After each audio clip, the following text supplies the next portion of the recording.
जे काही सार्वत्रिक लोकसभा निवडणूक 2024 आणि आगामी सार्वजनिक सण उत्सव ज्यामध्ये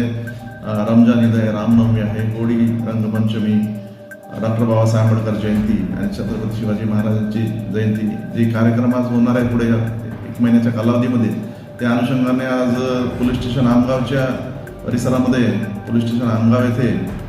स्टेशन आमगाव हद्दीतील पोलीस पाटील, सार्वजनिक शांतता समितीचे पदाधिकारी, पत्रकार मंडळी, त्यानंतर महिला दक्षता समितीच्या पदाधिकारी या सर्वांची सामूहिक बैठक घेण्यात आली आणि येणाऱ्या सार्वत्रिक लोकसभा निवडणुका निष्पक्ष व निर्भयपणे पार पाडाव्यात, त्या दृष्टीने आचारसंहिता भंग होणार नाही याबाबत सगळ्यांना आम्ही मार्गदर्शन केलेले आहे आणि आता सर्वसामान्य जनतेला सुद्धा आम्ही असे आवाहन करतो आहे की येणाऱ्या निवडणुकीच्या कालावधीमध्ये कुठलाही अनुचित प्रकार होणार नाही व सार्वजनिक निवडणुका व सार्वजनिक सण हे दोन्ही ह्या कालावधीमध्ये येत असल्याने कुठलाही अनुचित प्रकार न होता सार्वजनिक सणोत्सव साजरे करावे, कुठल्याही अशांतीचे कारण होणार नाही याची दक्षता घ्यावी,